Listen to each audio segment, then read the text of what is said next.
Good morning, good evening, and good day. You're listening to Drama Buds, an anime podcast.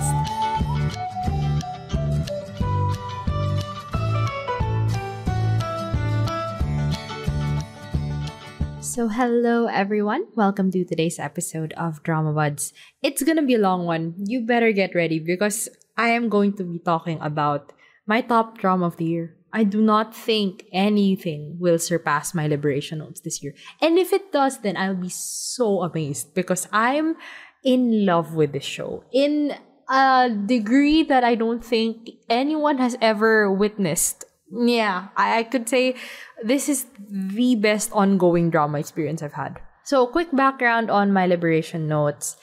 Same director as The Light in Your Eyes and Law School. Same writer as Another Miss O and My Mister.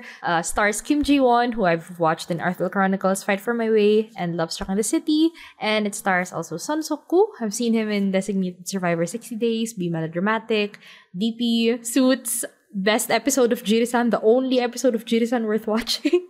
And it also stars EL, who I've seen in Goblin.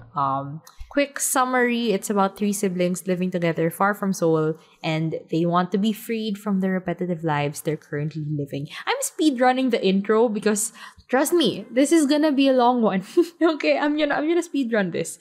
There is no way to summarize each character briefly. So everyone gets spotlight section along with the characters connected to them, and yeah, full spoilers, okay? Nothing will be spared, and then I think I'll get more general as we approach episode 13. I'm very sorry to give you homework, but I highly suggest listening to my first impressions episode so that you understand how much my opinion on these characters and this show has changed since that was the first 8 episodes and now this is the full review.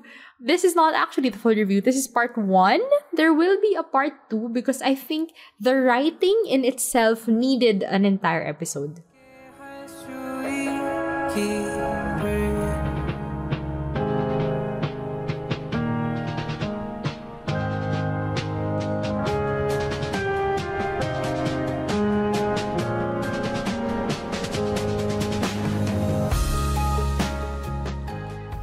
Now, before we begin though, I feel like I should give some disclaimers on how to maximize this experience. Maximize the experience of watching the show. Because I think you have to be in the right headspace to truly enjoy this show. So these are my tips on how I think you can maximize the experience. But, always up to you how you want to curate your watching experience. First, this is my number 1 pro tip. If you've watched My Mister, do not compare this to My Mister. I am telling you, it helped me so much when I immediately let go of the expectation that this will be My Mister Part 2 or something like that. Because it's so similar but also so different, okay? This is not a sequel to My Mister. Park Hae-young is not trying to recreate that show. I mentioned that in my first impressions episode. I think like recreating that masterpiece or recreating that magic. No, she's not. Okay, she is making a different kind of magic. And I think constantly comparing the shows and being like, My Mister had this, or, oh, I kind of like how they did that better, or I wanted this and that because that was in My Mister. It's like, it's not helpful. It really won't be helpful because they are so different. So yes, number 1 pro tip, no My Mister comparisons. Second pro tip, you have to immediately accept that these are flawed, immature, selfish, whiny characters. And I'm sorry, but you gotta stick with them. The whole show is about them, okay? They will not act the way you want them to and the way you would. No matter how, supposedly relatable these characters are, they are their own people. And they will make decisions that you may or may not agree with. I ask you to trust the process. I ask you, trust the process with these characters. Remain open to them as much as you can because the journeys are worth it. It will be rewarding. And, if you think from the get-go, the problems are not real. They're so shallow. They should just shut up and be grateful for what they have, blah, blah, blah. If that's your mindset to, what they're talking about and what they're dealing with, di okay, di wala na. Tapos, how do I say this in English? It's game over, I guess. I mean, I'm telling you, you're not in the right headspace for this. So I think you should just drop it. Okay, if you think like these problems are so shallow, like why is this even a drama? Why is this even a problem? You know, you're looking for something that will not be here. This show will not give you that. This show is what it is. So I highly suggest drop it, park it, whatever. Just don't hate watch this show. I don't think it's a fun hate watch. Third pro tip. These characters will talk a lot and they will also not talk at all. So if you are looking for something you can keep in the background and you can just figure out the plot by whenever you hear them talking, yeah, this is not it. This is not it, okay? The value of the show is in what they say and how it reflects in their lives or in the lives of others. And this show will reward you for paying attention to what they say. I promise you. That was my realization towards the end. It's like, oh my God, that this situation is a reflection of this line from episode 4 and it's now episode 15. And just those realizations come with paying attention to what they say, which may be difficult sometimes, but I promise you it will be rewarding. Also, the visual storytelling of this show is so good. It's so excellent. There's so many details about the characters that I wouldn't have gotten if I weren't paying attention to every single shot while they're being silent. Okay, we're so used to K-dramas where you can just really read the subs and you'll figure it out. This isn't it, okay? This brings back why directors are so important. So, yes, this is not a background show. Fourth pro tip, this is my personal opinion on the trajectory of the show. Personally, the first 6 episodes might be tough to get through. And you may say, girly, 6 episodes, that's a huge chunk of the show. And to that, I say, girly, it's better than having great first 6 episodes and then, continually just gets worse and worse and worse. And then by episode 12, they're just dragging you to the finale. And then in episode 16, it's like, thank God it's over. At the very least, it ended up okay. But, the whole journey wasn't that great. So yeah, I'll take a slow start that ends well. And continues to get better and ends well. Because it picks up so much by episode 7 to 12. And then episodes 13 to 14, cinematic masterpiece. 2 of the greatest episodes of television. I'm telling you. And then you may think, oh, it's kind of dropping again in episodes 15 and 16. And you think, oh, it ended badly. No, my dear. I promise you, it ended so well. That's all I can say for now. We'll get to that later. What else? What other pro tips can I give? For comparison, I guess, like a cross-genre, cross-medium comparison. This feels like an anime film to me. Ghibli, 5 centimeters per second, little Kimi no Nawa every now and then. Recently, I watched I Want to Eat Your Pancreas. Reminds me of that. It's just, those very slow and quiet shows. And yet the emotional punch is there when it has to be there. That's the reason why I think I fell in love with the show almost immediately. Because anime films, that's kind of my jam. I was obsessed with that for a while. So I'm just lucky that this show is to my tastes exactly. The experience is very subjective. So you may see a lot of, different opinions online. Some people really loved it. Some people didn't get it. They didn't like it. It is what it is. It is what you make of it. You get as much as you give with this kind of show. And I think the more you engage with the material, I sound like a prof. The more you engage with the material, I think the more you'll get out of it. If you're not feeling the show, I highly suggest dropping it. But if you are, okay, welcome to the experience of a lifetime.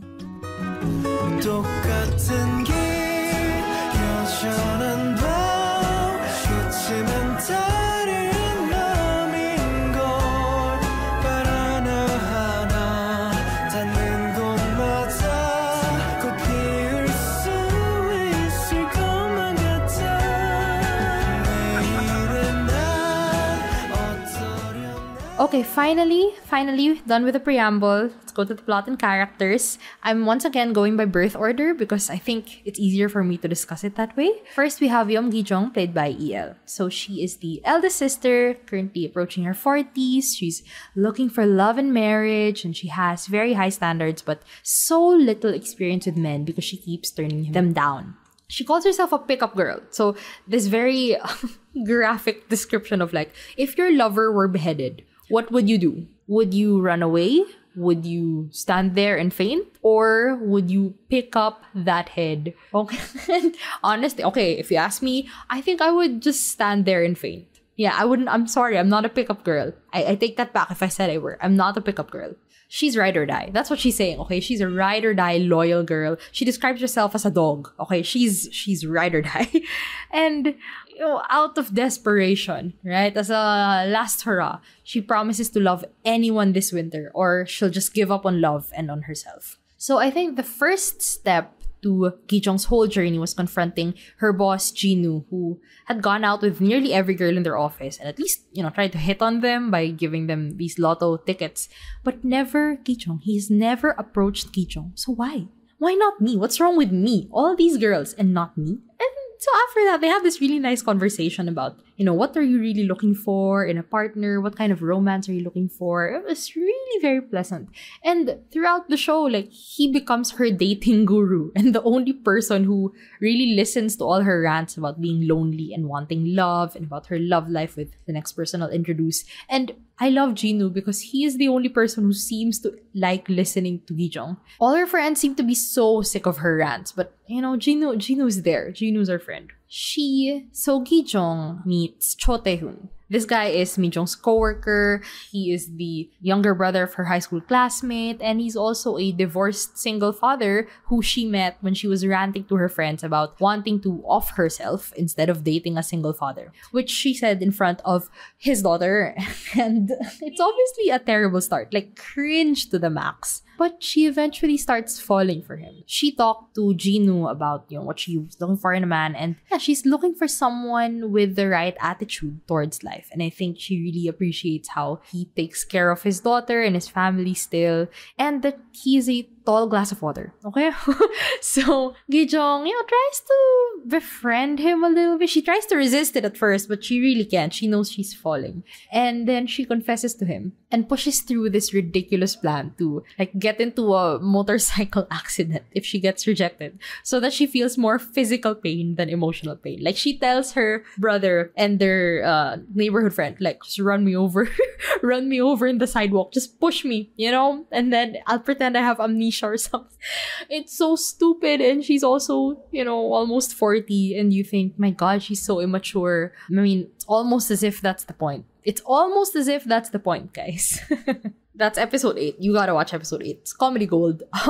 But, eventually, Tae-hoon sees her sincerity and realizes that he likes how he feels around her. And then they start dating. Now, let's describe Tae-hoon a little bit so you have an image of what she's dealing with. He as a person feels weak. He's always felt weak since his parents died when he was young. And now he thinks that Yurim, his daughter, will grow up like him, feeling weak because he and her mother are now divorced. But, with Gi Jeong, he feels like he can relax. He doesn't need to be fun or energetic or strong around her. And that's because Gi Jeong is a pickup girl, right? She's ready to be strong enough for the both of us and that she can deal with anything. So Tae-hoon lives with his daughter who's in middle school and his 2 older sisters who have sworn off dating and marriage so that they can take care of Yurim and not make her feel like she lacks anything.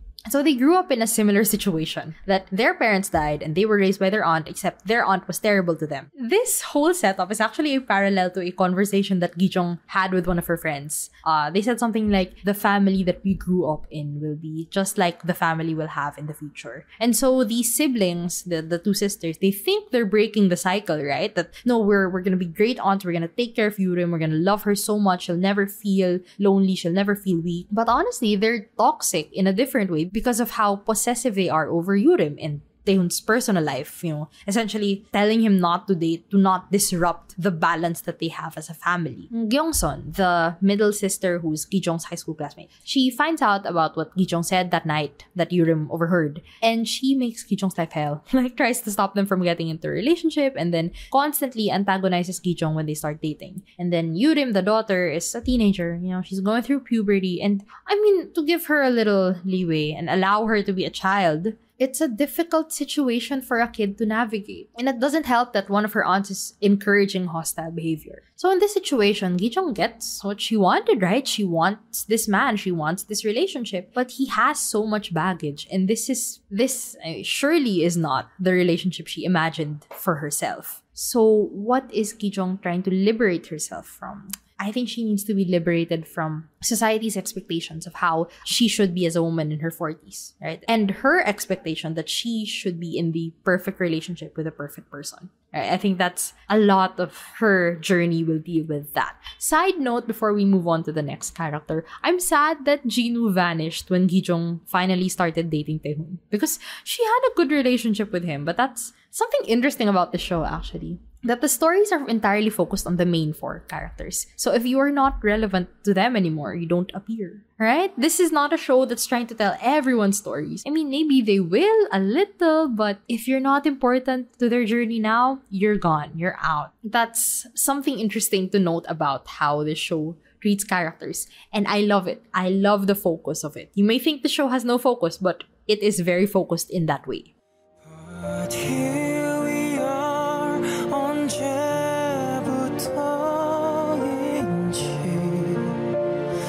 내가 점점 너의 모습. Okay, next main character is Yeom Chang Hee. Chang Hee! You know, this is why you have to listen to my first impressions episode, because you will hear the difference of how I talk about Chang Hee now to how I used to talk about him in the first half of the show. Because now we love Chang Hee. Chang Hee's our favorite character, okay?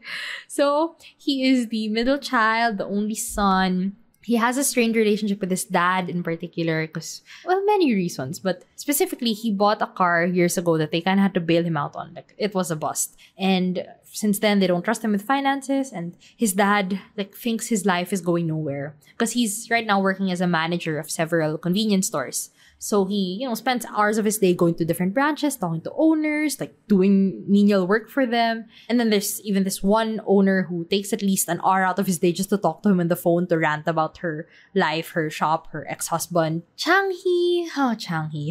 He wants so many things, right? He wants a car. He wants a promotion. He wants to live in Seoul. He wants a better, more fun life. But he has no money for a car. He has no money to live in Seoul. He's been passed over for a promotion. He doesn't get accepted into a better department at work. He doesn't have the money to buy this, a branch of this convenience store he manages that he knows will make him a lot more money. And of course, his father won't support him. But despite, all of that, everything that Chang Hee lacks, he is a good, compassionate guy. Like, he helps out at home or at the farm, unlike Gi Jeong, who completely avoids farm work. You will never see Gi Jeong doing farm work.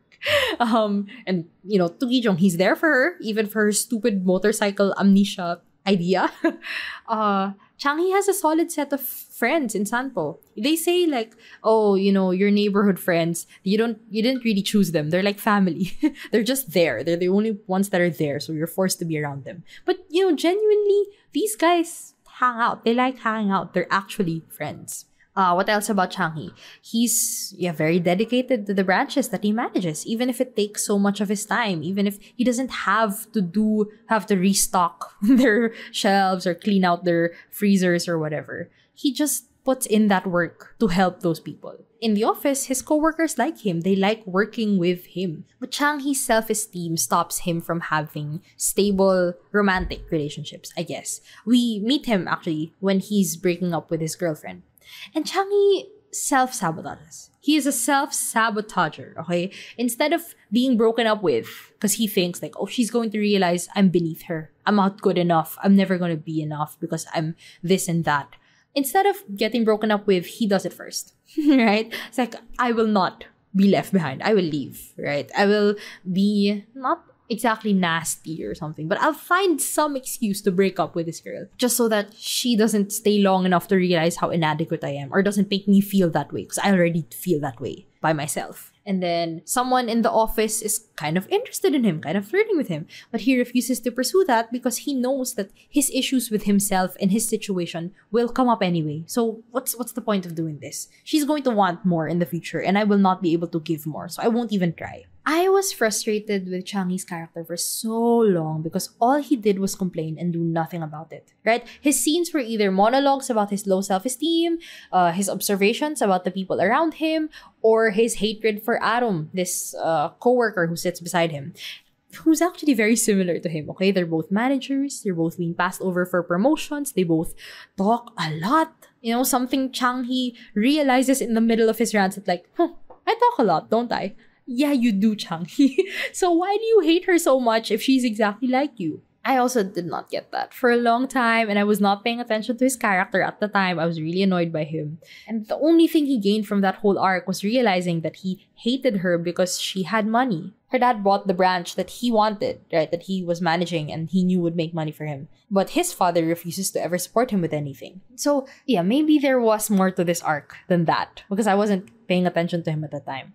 But this arc was one reason why it took me forever to like Chang Hee. The Aram arc ends suddenly when he just stops being so aggravated by her. So why? Why are you suddenly okay? Because actually, Chang Hee stumbles upon the keys to a Rolls Royce in Goo's bathroom. At this point, Chang Hee is obsessed with Gu because Gu is the only like interesting person happening in Sanpo. So he asks for the car. What the heck? And Gu gives him the car. What the heck? I hated this arc also because, you know, Chang Hee didn't earn that car. He was just being annoying and he asked for it and he got it. This was one of his major desires for so long and he just got it out of nowhere. But there is a realization. There was an explanation for this later. So yeah, Chang Hee got what he wanted. But he was honest that he didn't own it. He wasn't claiming that, oh yeah, I got a Rolls Royce out of nowhere. Now he says, oh, my friend owns it. So I'm just driving it because he's gone. In a way, he got what he wanted, and from an outsider's perspective, he looked like, wow, this guy's doing well for himself. He's successful. But really, the car was not the answer. He got some peace and quiet out of it, but it brought its own set of problems. He still does not feel filled. Like Mi Jeong. What Mi Jeong said in an early conversation, I'll get to it later, but just because her debt will be paid, that doesn't mean she'll be filled. So just because he got the car doesn't mean he'll be satisfied with his life. Doesn't mean he'll be happy. Because not having a car wasn't his problem in the first place. I have to describe this specific scene that I loved so much in episode 12, I think? Episode 12. So Chang Hee finds out that the car got damaged. And he shows Gu, right? And Gu usually is very, very quiet. Doesn't react to anything. He could have gotten mad at Chang Hee before, but he never did. And then you just see Chang Hee before this putting on, like thinking about what shoes to wear. And then he decides, I'm gonna put on running shoes before I leave the house and show this to Gu. And then he made the perfect decision because Gu chases him all the way to the train station. And it's such a funny chase scene. Like, you hear Chang Hee shrieking every now and then. And it's so out of character for Gu to respond so aggressively to something. And then suddenly the music changes to Laggard by Shin Yumi. It turns into something symbolic, right? That Chang Hee is now not running away from Gu. Now he's running towards something. So, back to the main story.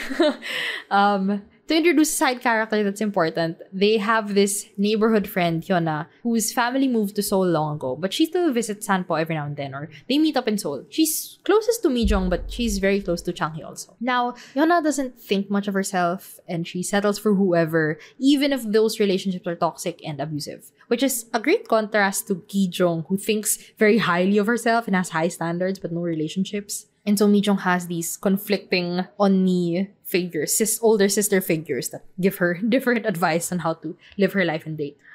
Anyway, back to Chang Hee. Now, Hyuna tends to look for broken people and tries to fix them. You know how some of those girls are. They exist in the world.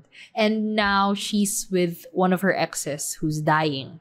And she's taking care of him in the hospital and stuff. And Chang Hee runs to him because of apparently how often Hyuna would talk about Chang Hee to him. And Chang Hee decides to quit his job and take care of this ex with the free time he has now. Like, what a strange decision. But the more you get to know Chang Hee, the more it makes perfect sense. So I think Chang Hee needed to liberate himself from ambition. He needed to liberate himself from society's expectations of how he should live his life and what he should want in it.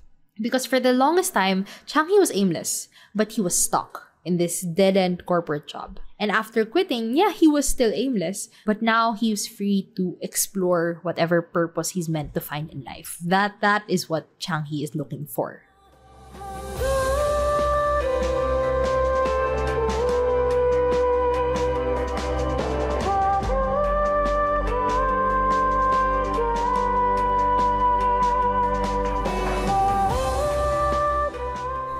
So our next main character is Yeom Mi Jeong, played by Kim Ji-won. She's the youngest daughter. She was born after their family experienced financial difficulties. So she's always seen her family as very silent and distant to each other. And then she took after her father in that way. She's very introverted, very observant, never feels like she belongs, always feels left behind. She can blend in with her coworkers, but she never feels like she's genuinely understood and accepted. So she works as a temp worker in a graphic design job. And her boss is really terrible to her, constantly humiliates her in front of the others. She's also paying off this huge debt that she got because she took out a loan for her ex, whose business failed, and then that ex left her to go back to his ex, and he refuses to pay it all back. And then there's the issue of these after-work clubs that she's constantly being told to join. And she doesn't want to join them because 1, she doesn't want to. 2, she lives far away. And 3, she doesn't want to. Okay? She doesn't. So, instead of forcing herself to fit in or try, she forms a new club with the other 2 who don't have clubs either. That includes Taehoon, by the way. Taehoon, Gi Jeong's boyfriend. That is the Liberation Club. So, they reflect on what they need liberation from and how they're able to achieve that. It's group therapy. It's really group therapy without the therapist. They talk about what they wrote in their notes, and no one is expected to comfort them or to give advice. There are 3 rules to this club. 1, don't pretend to be happy. 2, don't pretend to be unhappy. And 3, be honest with yourself. It's wonderful. It's truly the most charming part of the show. It's underutilized. I'm telling you, don't want too much of it because there will not be much of it. But, you know, Mi Jeong talks about, or she writes about, trying to find someone that she truly likes. Someone who she won't give up on even if they, blow hot or cold. Or she's going to be purposeful about how she treats this person. That she'll truly accept them and like them without expecting anything or getting disappointed by them. I'm jumping around the sequence of events, but this show really kicks off after the iconic Worship Me conversation, where she tells Mr. Gu to worship her. And I saw some people say this was so random. And I thought it was at first. Like, where did she get the idea to approach him in the first 2 episodes? This was the end of episode 2. And I'm telling you, you have to rewatch the show like a crazy person like me. Because if you rewatch it in the middle of all the silence while working on the farm and eating dinner together, there are times when he looks at her or reacts slightly when she leaves. Or okay, this one incident in episode 1. Her mom tells her to tell Gu that her father will start work at 7, but he can come in at 9. And mom specifically said, emphasize that father will work early so that he'll figure it out, he'll get the vibe and come in early. But Mi Jeong, when she goes to him, just tells him, come in at 9, nothing else. Next morning, she's going to work. The clock shows 7 a.m. Specifically, the camera very pointedly focuses on 7 a.m., Mi Jeong looking at it and then going to work. And when she goes out, he passes by her and kind of looks at her as she's coming in and then goes straight to the factory. And you may say, girly, you're reaching. You and the other people who agreed with you on the internet are reaching. We're not. Okay, we're not. There was this extended shot of her looking back at the factory. Like she's also asking, how did he know? How did he know that he should come in early and why? And then later in that episode, or in second episode, when Gi Jeong was talking about, let's go love anyone this winter. Mi Jeong just laughs at it, but then when Gu passes by while they're having that conversation, her look lingers as if she's thinking about it. She's already observing something. And when she was stepping over their boundaries of not speaking unless absolutely necessary, because she asked him to hide the notice from the bank saying that she had this debt. I think she was testing the waters on how much he was willing to interact with her, and she got what she wanted. And then by the end of episode 2, she asked him to worship her instead of slowly killing himself by drinking. Tells him, worship me, make me feel whole. I'm tired of dating douchebag after douchebag. And of course, Mr. Gu does not say yes because what the hell is wrong with this girl? She knows nothing about him and he could be just another asshole, another douchebag. And also, who is she to demand that he makes her feel whole, right? When has she ever done that for someone else? And her response, this crazy girl's response is, I'll worship you too, if you want it. You look like you haven't been filled either. What, girl? What does worship even mean? Let's all get our heads out of the gutter and understand how does she define worship? It's an odd word, even for Koreans. They apparently do not use this word. It's very, very intentional, very purposeful. How does she define worship? She says, you cheer them on, you tell them they can do anything and that everything is possible. To me, worship is another way of saying unconditional love. Now, let me rant about this because this realization rocked my world. We don't say it, but we kind of expect unconditional love to come naturally, right? From our parents, our children, our siblings, friends, even our lovers. Like, we expect to be accepted and loved completely without judgment, no matter what we do or say. It's what we want. It's how we see what true love is. But that rarely ever happens, right? And if we're being completely honest, when have we ever loved someone that truly and completely, right? We don't give it to others as well. And it's normal to have those expectations, those unsaid expectations. And it's normal to be disappointed by others when, they don't treat you the way you want them to. But we continue with these relationships and it gets exhausting. When you think, I just want to experience true love. I just want to experience this for real. And we keep craving it, but it's just never going to happen. So Mi Jeong does something insane by asking for it. I want unconditional love. Give it to me. We don't owe this to each other. We don't know anything about each other. We're not tied to each other by blood or whatever reason. But I want unconditional love. So give it to me. We think it should come naturally, right? Out of the goodness of our heart, the purity of our love, our relationship. But what happens if we ask for unconditional love and consciously give it? How can that transform our lives and our relationships? It's not the quote-unquote natural way of things, but they repeat this several times in the show, right? If you say it, it becomes real. And you change once you do something for the first time. So they change by worshipping each other, by giving each other that unconditional love. And unlike Hyuna, who I mentioned is kind of an older sister figure to Mi Jeong, she's not a fixer. Mi Jeong is not a fixer. She's not trying to fix Ku. She simply accepts him as he is and he does the same for her. And both of them are healed just by having that kind of safe relationship with someone. That someone is their safety net. So her liberation, I think, will come from freeing herself from the toxic relationships that leave her disappointed and full of spite and anger. And unlike Chang Hee and Gi Jeong, she kind of is already starting that journey early on in the show, right? By choosing to accept and to support someone no matter what side of themselves they choose to show her. In the process, she finds peace with someone. She finds a relationship that doesn't disappoint her, that doesn't hurt her. And she finds something to love about herself because someone is able to accept and love her as she is. Now, the message of this whole worship relationship thing is do not do as Park Hae-young says. Okay, she's saying don't do as I do nor as I say. This is crazy. This is insane. Don't approach some stranger you live near to and just say, worship me. Especially an alcoholic that you know nothing about, okay? Mi Jeong was just lucky that Gu was actually an okay person, that Gu totally understood her, right? This could have been disastrous if she chose someone who wouldn't respond to her demand as well as he did, and someone that would manipulate, that kind of love and acceptance that she's giving him. It's partially very unrealistic and dangerous, but also partially aspirational. There is something so beautiful about it. I'll get to that in Gu's part. And anyway, another criticism-ish I saw about Mi Jeong was that they didn't get Mi Jeong because of Kim Ji-won's acting. Like, Mi Jeong would be so blank and then suddenly she'd light up when Gu's there, and then there's no basis for the depth of those emotions. Like, where did that even come from? And to that I say, yeah, maybe there is no depth. Maybe she's just happy that she's getting what she wants. And yes, I'm saying Mi Jeong is selfish. I'm saying she is the taker in this relationship and Gu is the giver. But that's exactly what they signed up. She does not love him, right? She is getting exactly what she asked for.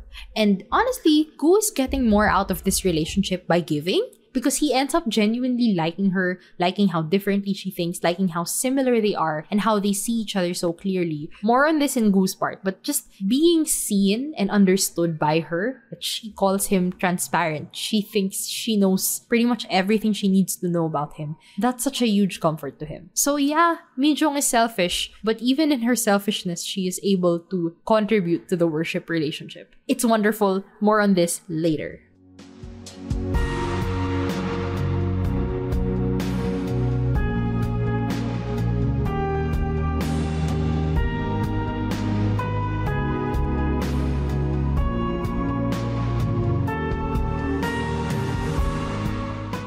Now, our last main character, the star of the show.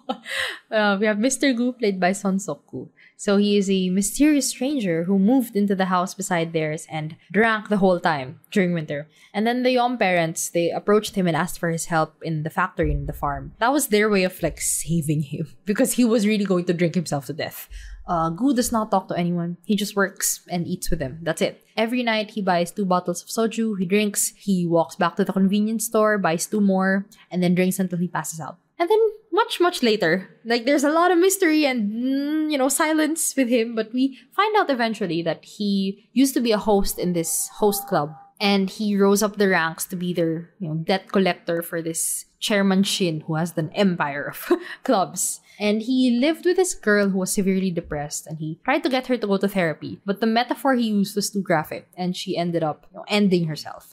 You gotta watch episode 9. That one scene in episode 9, I think, is enough for a Baeksang nomination for Suk Ku. It's so good. I rewatched it just to watch him act. Okay, that's how good Suk Ku is. Anyway, this girl was also the sister of President Baek, I guess, who essentially ousted him from his position in Chairman Shin's whole club empire. And that's how Gu ended up running away from Seoul. And he was supposed to be killed by Baek in the next train station. But he got off on the wrong stop. He got off on the Indangmi station in the stop for Sanpo. And that's because he heard Mi Jeong yelling at a drunk Chang Hee to get off the train. And I don't know why his consciousness told him to, leave as well. But essentially, Mi Jeong saved his life, okay? And coincidentally, he moved to the house next to theirs. And he didn't live there or help them out just to see her or whatever. It's not like that.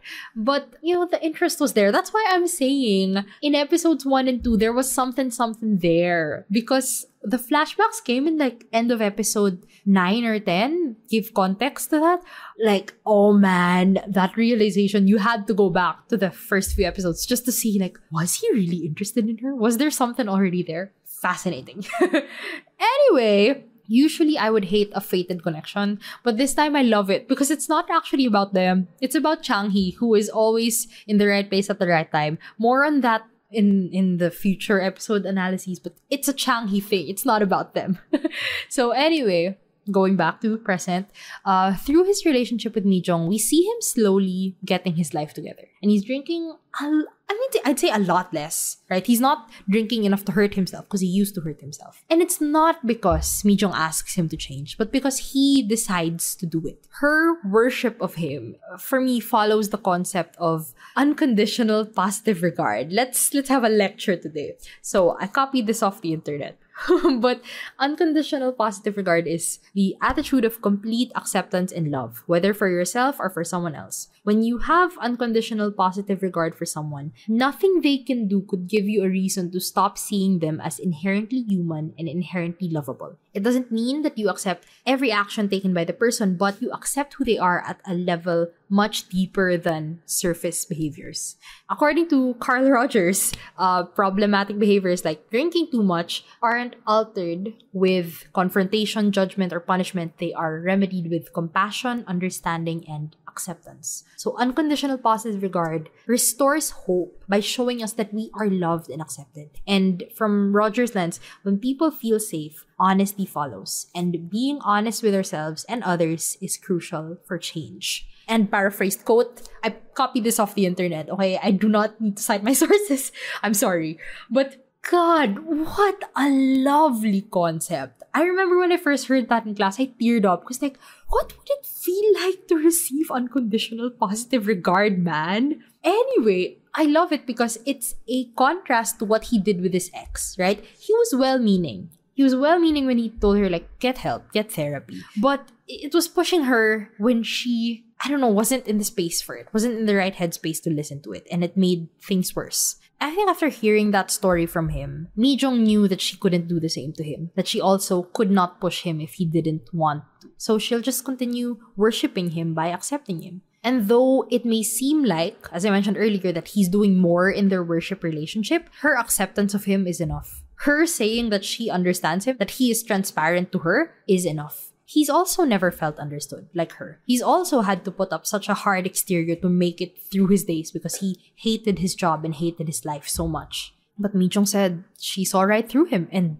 the acceptance of what she saw really made him want to get his life together bit by bit. But of course, his old people found him in Sanpo, and they, kept hanging around his house and the Yeom family, and he knew he had to leave to protect them. Yes, it's noble idiocy. I know, but it was so good. The breakup scene in episode 12 is a writing and acting masterclass. I'm telling you. Every line was a reference to something they've talked about before. Something that Gu, wholeheartedly accepted about her. And now he was using it to hurt her in a way, to tell her to change and to be quote-unquote normal. And it's not just to make the breakup easier for her and for him. Right? Like, it's gonna be easier for him. Like, if I leave her and she hates me, it's easier. It's easier than, like, I leave her and she still likes me and still wants me to be there. But also, not just that, also, he knows that they were each other's safe space and he worries about her, right? But also, another layer to this conversation was that they had a convo from the last episode where Mi Jeong was saying that when she gets mad about something, she thinks about it for 10 days or more, something like that. So in a way, he kind of wants her to get mad so that she still thinks of him. But her response to that is she's not mad. She's just sad. And she won't cling on to him. She won't tell him to stay. That's what she promised him, right? And that's what she promised herself before they got attached to each other and to what they had together. It could have been like a screaming, fighting, kissing in the rain kind of breakup. But there was just so much subtlety and pain in their acting. And I kept rewatching the scene, no matter how much it hurt, just to watch them act. It's insane. It's really insane. Episode 12, writing masterclass. By the end of episode 12, he went back to his miserable life in Seoul, and his liberation now is hopefully liberation from the job and the life that kept him miserable, because the alcoholism is just a symptom of that. And it's also liberation from the idea that he doesn't deserve to be happy, that he deserves to suffer and to punish himself. Side note, aside from his relationship with Mi Jeong, I really loved his relationship with Chang Hee and with Papa Yeom. Papa Yeom, father. So with the father, they were both so silent but understood each other well enough. And I think that's also why he got along with Mi Jeong as well, because she is similar to her father. I love that he asked for Mi Jeong's phone number from her dad, right? So that, this relationship is not a secret to the person he spends all day with. Totally respectable. Very, very legal. Legal yung relasyon nila. And I love that when he found out they were dating, when father found out they were dating, because that's what Mi Jeong said they were doing, because worship will make no sense to anyone else. Father told him that, the sink factory is enough to keep my family afloat, to keep my land, to pay off my sister's debt, right? And then he was teaching Gu how to run the business. Father was preparing to have a son-in-law. He was so ready, and so it hurt so much when Gu left, because it felt like he was also breaking up with father. Oh, and Papa Yeom made it super clear that he was always welcome to come back, and he still paid Gu his wage for the work he did, even if he found out eventually that Gu was super rich, because that's how much pride Papa Yeom had in the work that he did. Gu's relationship with Chang Hee just annoyed his way into Gu's heart. Right? This was where you saw how well-meaning Chang Hee was as a person. Even if he crosses the line at times, even if he invades Gu's privacy at times. It's very cute. And at first I thought it was annoying, but when you start falling for Chang Hee, everything Chang Hee does, like, oh, Chang Hee. Yeah, I loved Gu's relationship with the others in the Yeom family, not just Mi Jeong.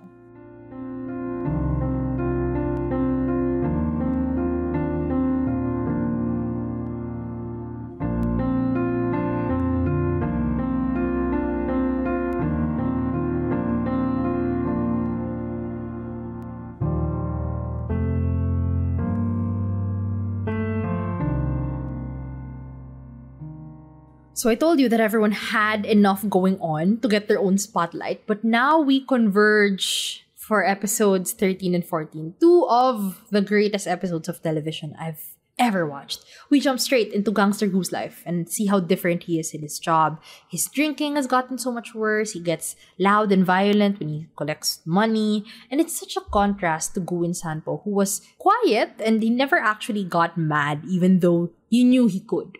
right? And the yearning over Mi Jeong, it hurts so bad.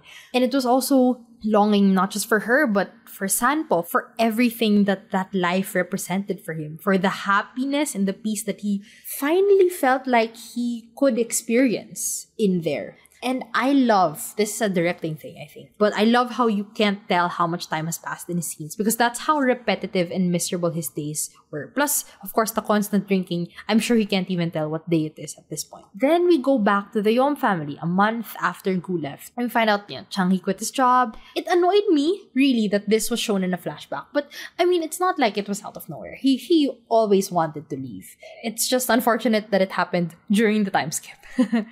This was when I fell for Chang Hee as a character, right? He finally did something about his life and realized that striving upwards was not for him. And then we move on to Gi Jeong. Gi Jeong and Taehoon are really dating now. Mama Yeom even goes out to meet him while they're on a date because she's just so excited that Gi Jeong seems so happy in that relationship. And then right after that, Mama Yeom finds out that Mi Jeong was walking around town crying over Gu when he left. Of course, Mi Jeong never showed that to people. She acted like everything was alright. Mi Jeong, very early on, episode 5, told Gu that, everything was okay as long as their mom didn't know. Because her mom always thought that she was unhappy because she was always worrying about her kids.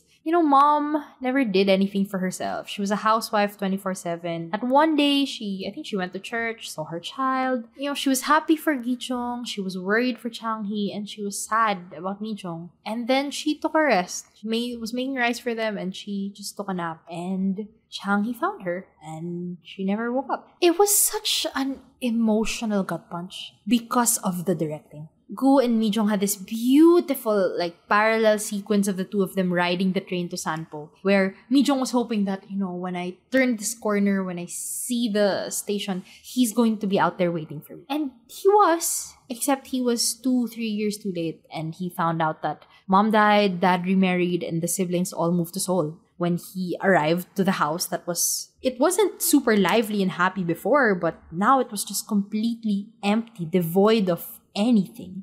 That messed me up. That night, I barely got any sleep because they made it seem like the family had fallen apart after mom's death. That, we've always known that they were never close as a family. And suddenly, apparently it was so easy for them to split apart because the only thing that kept them together was the idea that their family should be together. But without their mom, without the light of the home, without their glue, what's the point of staying together? That was what episode 13 made me feel. That they really just fell apart as a family. And if episode 13 was a directing masterclass, episode 14 was a writing and acting masterclass. Their depiction of grief was so painful and so perfect because it's not all in the wailing and crying during the funeral. It's in the pain of going back to a normal life in a home that carries all those memories of a person who is gone. But here is the light at the end of the tunnel. Instead of the family falling apart like I feared they would in episode 13, this episode showed how their mom's death forced them to all come together. There was a line early in the show when Gi Jeong once said that she hated seeing a family of 4 because they looked like fortresses, something like that. And then in episode 14, that's what they became as a family. And it's amazing that a throwaway convo that I really ignored in my first watch, it's amazing that that perfectly mirrored their situation, 11 episodes later. Chang Hee became the glue of their family, right? He was unemployed, so he was always cooking for his dad, helping him in the factory, staying with him. So in a way, Chang Hee kept the house going, right? They didn't fall into despair because Chang Hee was there to make sure everything was still moving. I felt most sorry for Mi Jeong in this episode because Gi Jeong had Taehoon, right? She had someone to help her cope with it. Chang Hee had his Sanpo friends, had a great conversation with Sanpo friends. And then there was Mi Jeong who didn't have Gu anymore. And then, something super messy happened in the office. Her family found out about her death. They finally talked about how little support they received from their parents. right? They finally communicated that to each other and explicitly said to each other that they have each other's backs, that they love each other in their own way. Because we're so used to K-drama families that are super loving and sweet. So, seeing a family like them who, they don't express it like many families do, but they still love each other in their own way. And that is just so real and so beautiful. You have to watch episode 14, episode 13 and 14. You just have to watch it. It's, once again, two of the most beautiful episodes of television I've ever watched. And then at the end of episode 14, after making me cry almost as much as I did in Dear My Friends for one episode, then at the end of episode 14, they reunite and they heal my soul. They healed my soul, right? The awkward but excited energy between them, the anticipation was insane. And behind the scenes info, but they actually scheduled their filming so that Suk Ku and Kim Ji-won didn't film together for 2 weeks, just to make that anticipation even more real and palpable. Genius. This episode, these two episodes, I think served as a great transition from the past and present, from the 2019 timeline to the 2022 timeline. Because after so many episodes of watching them struggle and be stuck, they finally decided to stop letting themselves stagnate. Because they were letting themselves live like this. And you may say, why? Why'd they have to wait for their mom to die before they all decided to move to Seoul and change their lives? Because home is comfortable. Because you think nothing will change and you can always be safe here. Even if you don't like it, even if you're not entirely happy. Because you can always blame it on something else, right? Instead of yourself. But when home stopped feeling like home, they realized that they couldn't let themselves grow old here. Chang Hee explicitly said that he felt like he was going to grow old with his dad every meal that they had together if he didn't help him get remarried and taken care of so they can move. If we all knew exactly what to do and when to do it to change our lives and make it better, then we'd all be happy. No one would be stuck. But this show asks, what does happiness look like? What does liberation even look like? I cross my heart looking up at the moon. 밤하늘을 보면서 숨을 돌린다.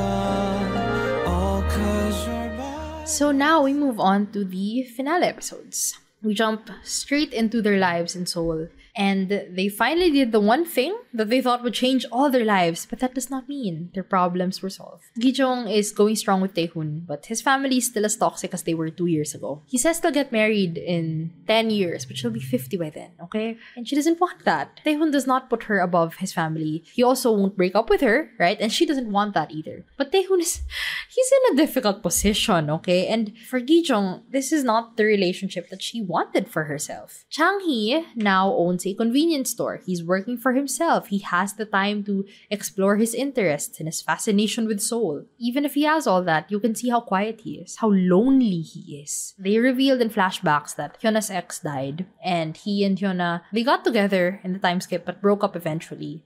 He doesn't work in that company anymore, so he doesn't have his co-workers, and he left his Sanpo friends behind when he moved to Seoul. So, he has the things he wanted, right? He has a car now. He doesn't use it. He has the convenience store. He's free to do whatever he wants. He is earning good money. He's living in Seoul, but he's not happy. Why? Because he has no people and no purpose. So what's the point of having all of this? Little nitpick, I did not like how so much of his story towards the end was in flashbacks. Like, resigning was in a flashback, breaking up with Hyuna was in a flashback, the ex dying was in a flashback. My justification, or my rationalization of all of this, is that coincidentally this happened during the 2-year time skip. So it was interesting to see how he had gotten everything he wanted, but he was the most unhappy now. For me, he was the most unhappy. Because Mi Jeong is doing the best. Mi Jeong is living her best life among them, right? She left her job. She doesn't do graphic design anymore. And I think that's really a good decision for her because the standards in graphic design are so ambiguous. It really depends on who's judging you, who's viewing it. And so I think Mi Jeong really would not have thrived in that because she's always questioning everything, right? She's questioning life, questioning living and purpose and everything. And, I think it wasn't a good fit for her, even though she had the talent. Anyway, aside from that, she kept that one friend from her workplace, the other temp worker, and she yeah, she genuinely has a friend that she meets up with freely of both of their choice. Her whole energy has changed. A lot of her melancholy is gone. She seems to have really applied everything she promised to do to liberate herself. And now it is Gu's turn to receive support and acceptance from her. Because his alcoholism has gotten so bad that even Chairman Shin is telling him to get help. And I think reconnecting with Mi Jeong is kind of his way of doing that. He asks her weirdly, like, to have, 10 therapy sessions with him, because that's usually how many sessions you get at once. And then, if he still wants to say more, let's renew that, have another 10 sessions. And then if there's nothing more to be said, let's end it. Which others were like, whoa, red flag. Why would you make a girl your therapist? Guys, I ask you to read between the lines, okay? It's a reversal of her asking him to worship her. It's just a more concrete example, concrete wording. But I mean, it's essentially a reverse of the worship relationship. Because that was a selfish request from her, right? Make me feel whole. Love is not enough. Worship me. Listen to me. Cheer me on. Don't question my decisions. Right? That was a selfish request from her, and all she did was receive from him. So this time, he's asking her to just listen and to stay, even if what he shares becomes too dark and too personal. Because the last time he did share something super dark and personal about, what happened to his girlfriend, ? She kind of ran away. They kind of fought about that. So yeah, like he's asking her to stay. That's just it. Just asking her to stay and to listen until he somehow feels okay. The same way that she asked him to worship her until she felt filled. And then she would end it without clinging on to him. It's a transaction. It goes two ways. Honestly, I think we all liked Sanpo Gu more than Gu Jakyong, more than Seoul Gu, right? The mystery around Sanpo Gu was fun. And honestly, even if we got so much like Gu Mi Jeong fluff, I still like them more in Sanpo than in Seoul. They said it explicitly, they were better suited for the fields. And a lot of the show in episodes 15 and 16 was like that. Life hits us unexpectedly. There's no going back to how things were. And so when the last 2 episodes felt empty, I realized it's because there was some magic in Sanpo, right? There was something good about living outside of the city and having a physical and geographical separation in the 2 aspects of their life. And so it was a hassle, yeah. It isolated them from people, kept them from socializing freely. Okay, yeah. But they traded that hassle for monotony. Now, every day is Seoul. Every hour of the day is just Seoul. But then also, there was no going back to Sanpo because that time in their life has passed. It's been 2 years. Their home is not the same anymore. And, there's just no going back to the past. That's what the last 2 episodes, the dreariness of it, that's what it felt like for me.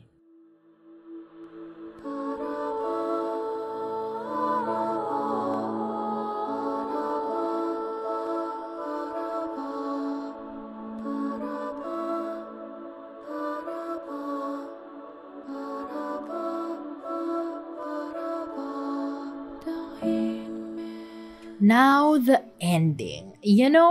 Things seemed bleak. I was very scared, but the show stuck the landing. To me, it remained true to its message, even if we didn't get the climactic happy endings for everyone. Liberation is a process. Happiness is not the end goal. Even if we get bits and pieces of it at a time, that is enough to keep us going. Now, one by one, Gi Jeong's ending was the least satisfying to me, but I still understood what it was trying to say. She decided to stay with Taehoon, even if he had so much baggage, even if that meant putting up with his sister and his daughter, even if it meant that she wasn't going to get the fairy tale romance that she wanted.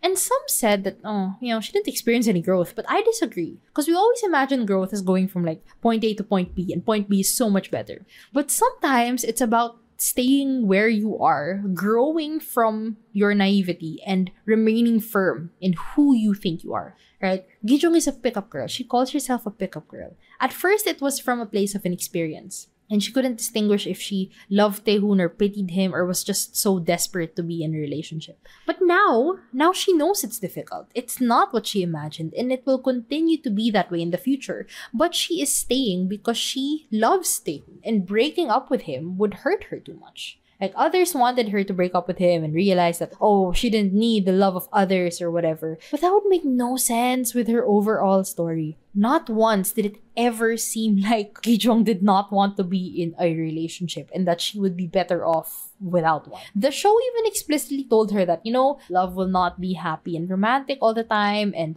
from her father explicitly said there's no pressure to get married and to settle down. Like, it's okay to be alone. So now she is liberated from her expectations, right? This is what love should be. And she's liberated from the expectations of others that she should be married at this age, that she should have a family. So now that she's free from those, staying with Taehoon and being a pickup girl is truly her choice. It is entirely her choice. And I really respect that whole arc. Side note, I love her possible relationship with her stepmom. Like, I like how it's another reflection of the earlier statement that the family you grew up in will be just like the family you'll have. Because it used to be just for Taehoon and his sisters, and now, his sisters and his daughter. But it could also be for Gi Jeong and her stepmom, and now Gi Jeong being Yurim's stepmom. So, very interesting parallels. I don't know. That was such a throwaway line and throwaway conversation. It felt so random in episode 4 or 5, but now, like, I see it so clearly as part of Gi Jeong's arc. It's really beautiful. Now, Chang Hee's ending was my favorite. He always had this knack for being there when people died, and in general, just being in the right place at the right time. And the show was playing with fate as a trope by making him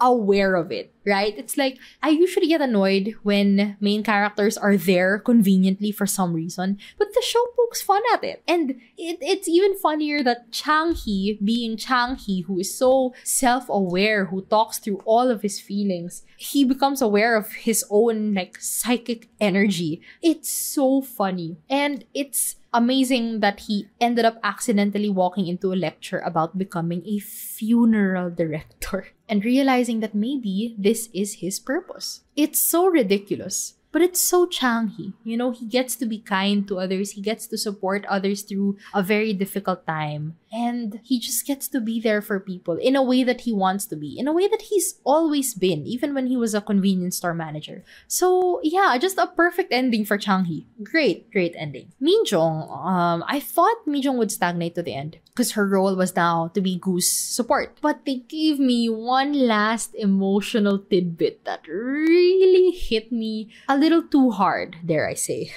So Mi Jeong realized that she was exhausted by relationships because she just kept holding on to her spite and her anger towards the people who wronged her. And she holds on to that because she doesn't want to acknowledge that maybe something is wrong about her, right? That maybe her insecurities are real and that's why these people treated her terribly. No, she'd rather just make them the bad people who hurt her and she doesn't deserve that and they're terrible people. And Gu was always special to her because she made sure that she would never hate him or blame him for leaving her, essentially, right? And because of that, she could preserve the memories that they had together, and she could preserve the worship that he did to her, that love that she felt from his worship. When she eventually let go of her hatred for Chanyok, the ex who got her into a debt specifically, she was able to really feel how lovable she was as a person. Like, letting go of the hatred in her heart made space for all the love that she was receiving from the people around her and from herself, allowed her to love herself. I love how Mi Jeong is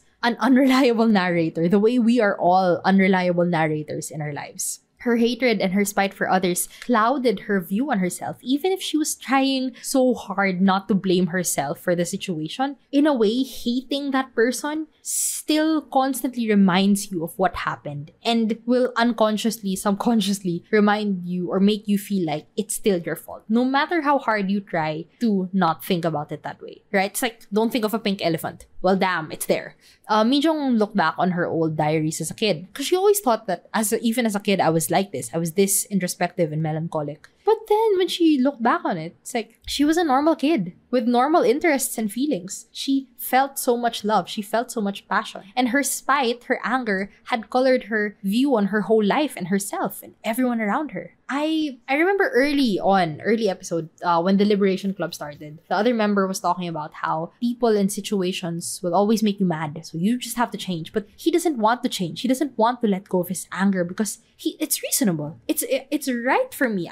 It's okay for me to be angry. Yeah, it's reasonable. Your anger is justified. but it hurts more to hold on to it than to let it go. And just to see the reverse of that conversation in episode 4 all the way in episode 16, that her realization was somehow related to a conversation from episode 4, it's just great. It's so amazing to watch that, and it feels so rewarding to have paid attention to that one bit of dialogue way back then. Speaking of the Liberation Club, I love that they started again, because liberation is a process, not an end goal. And even if Mi Jeong at the moment, it seems like all her issues are solved, like what's there to liberate yourself from? Surely something will come up again. Surely something still needs to change. So yeah, it's just a continuous process, trying to make each day a little bit better. Nitpick. I loved the overall message of her story, but a part of me did not know where it came from. Right? Okay. Common K-drama problem is that we see the huge turning point and the resolution of a problem, but the foundation and the build-up to the turning point was not enough.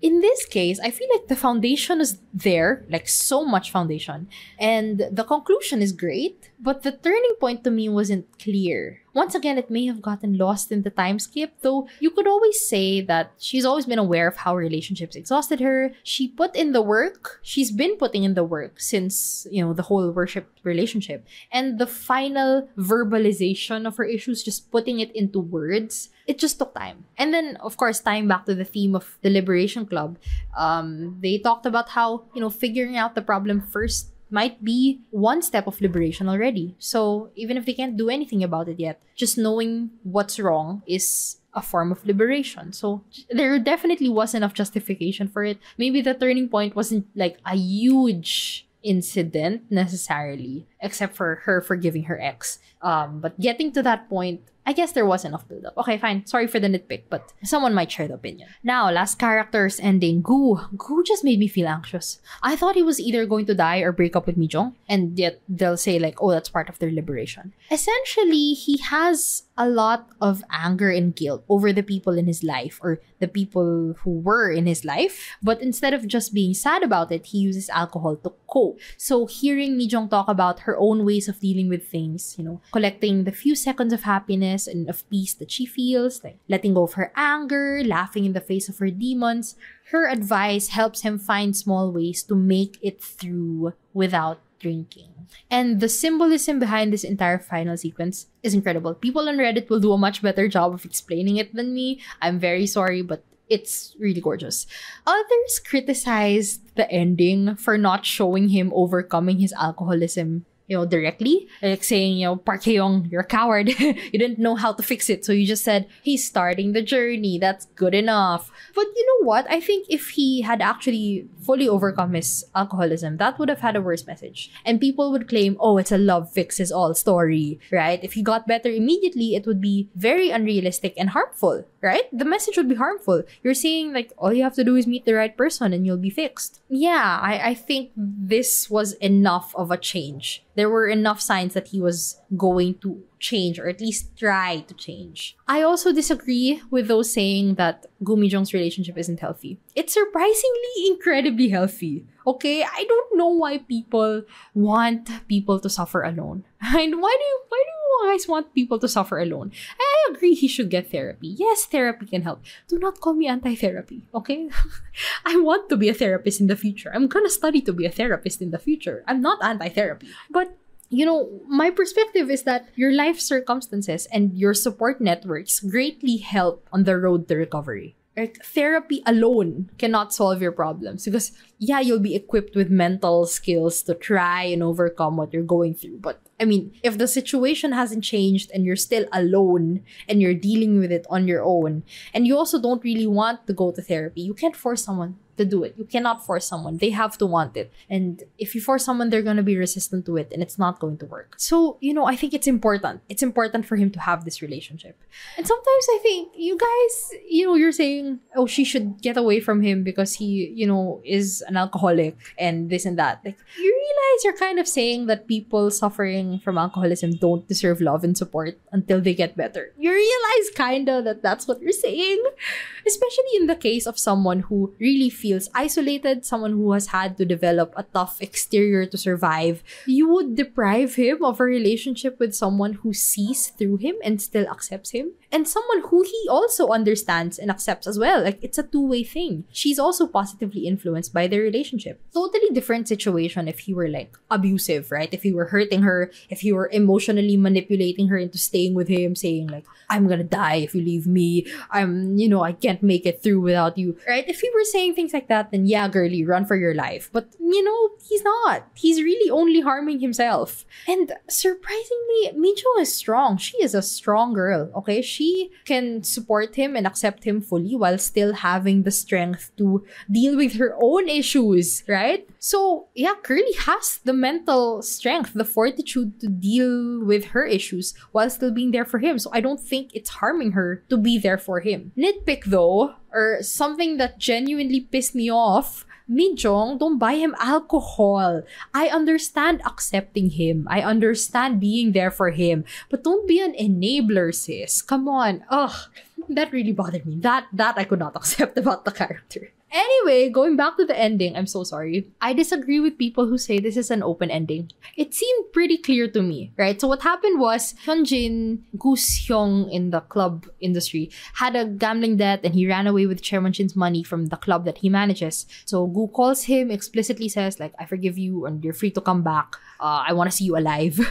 And then he takes a lot of his own money and leaves his apartment. And I thought it was pretty clear that he was going to go and pay back Hyunjin's debt to Chairman Shin, right? Because I feel like forgiving someone that's part of forgiving him, and also that's something that Papa Yeom did, something that Mi Jeong did, and I think he's very similar to them, and that would be a part of his arc. Maybe he's even taking the money to leave the club business. Who knows? Things happen. We cut to Mi Jeong with a voiceover saying that in her liberation notes, she says that she categorizes her life as before meeting Mr. Goo and after meeting Mr. Goo. And then he responds to her voiceover saying, me too, which kind of implies that they're having a conversation or whatever, their minds are linked. And then she talks about feeling so lovable, so full of love, and we see her smiling brightly at someone who's walking towards her. And camera framing wise, it kind of looks like Goo from another street is walking in her direction. And then the final shot is her looking down at the camera, bathed in sunlight, and it feels like Goo is looking up at her, right? Like she is the light of his life, the goddess that he worships. It feels like that, and then it ends. So his ending is liberation from the idea that he can't be happy, right? And even if it comes in snippets, in small bursts, it's still worth something, and he can still pull himself out of this. So the ending may not have been a wedding or them settling down in Sanpo with their kids. Yes, I wanted Yeom Mi Jeong pregnancy. Okay, I wanted the happiest ending for them. But, it seemed pretty clear that they're going to somehow stay together and still have a relationship with each other. The four of them having, separate shots and separate endings shows us that liberation is an individual process. But the people in our lives and the love that we give and receive can help us somehow reach liberation.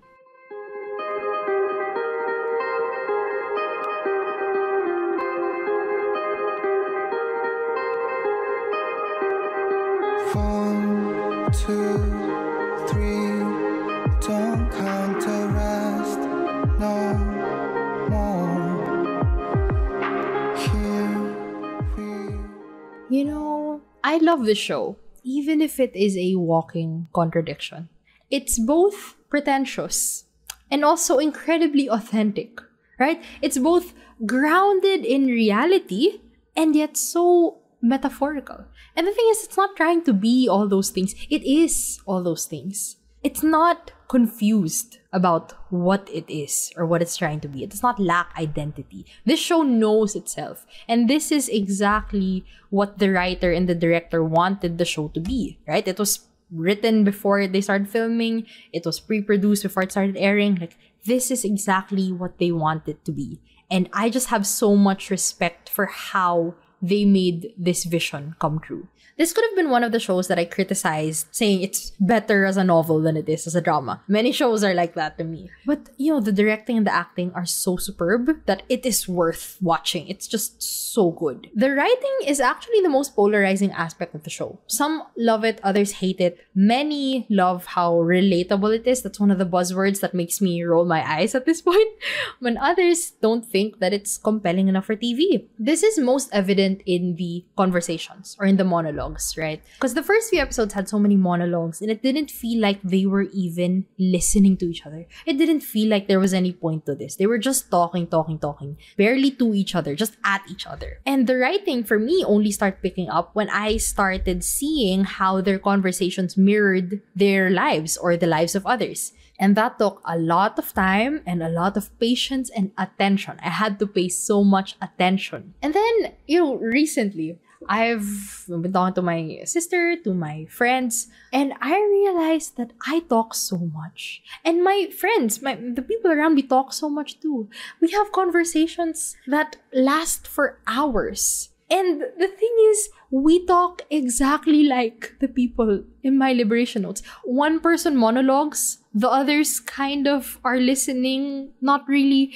and then another person monologues, and we try to just connect to each other's thoughts and bounce off each other in that way. And I was really bothered by how, sometimes people don't listen to each other in the show, and then they just monologue one after the other. And then I realized, wait, that's also how my conversations go. Because while you're kind of listening to the other person, you're also in your head rehearsing what you want to say, the points you want to bring up, the things you want to refer back to. And that's why we monologue one after the other. I used to think the dialogue was so unnatural here, but actually, this is real. This is real life. This is how people speak in real life. That apparently those really super tight, well-paced conversations, they are television conversations. They are screenplays. This felt like life. Which, some people is that they will roll their eyes and say like, whatever, that this is still television, it's not compelling for television. But to me, I'm just amazed that a work of art like this exists and is on television and we're watching it and it's somehow within the conventions of television but also outside of it. It's insane. It's really the conversations. After having that epiphany, I kind of want to rewatch and just listen to them speak again and try to gain even more meaning from it, because now I'm starting to appreciate what Park Hae-young was trying to do. Another aspect of the writing that I loved, it felt like a true ensemble cast. Because you may think, Yeom Mi Jeong, they're the main couple, quote unquote. They have a huge spotlight. They're the main attractors of the show. But I didn't feel like Chang Hee and Gi Jeong were supporting characters to their story. In the middle, Gi Jeong got to shine. She got a lot of great moments. That's when I started falling for her. And then at the end, Chang Hee shined so much. That's when I fell for him. Everyone had their time to shine, and then their stories just continued on.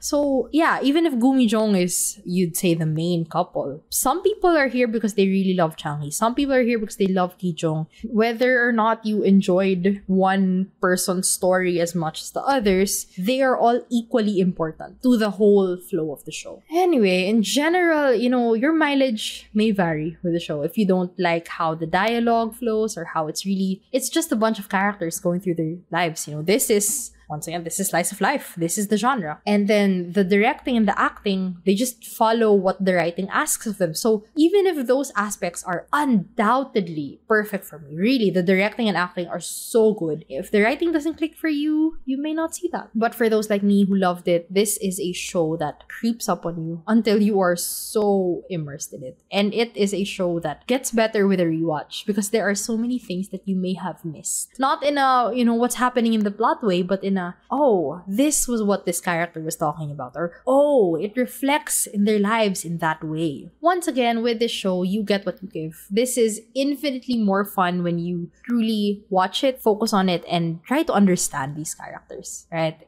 No matter how uncomfortable it may seem to listen to them talk about things that you never thought you'd hear people talk about on TV, it just is a wonderful watch. And to me, I absolutely loved it.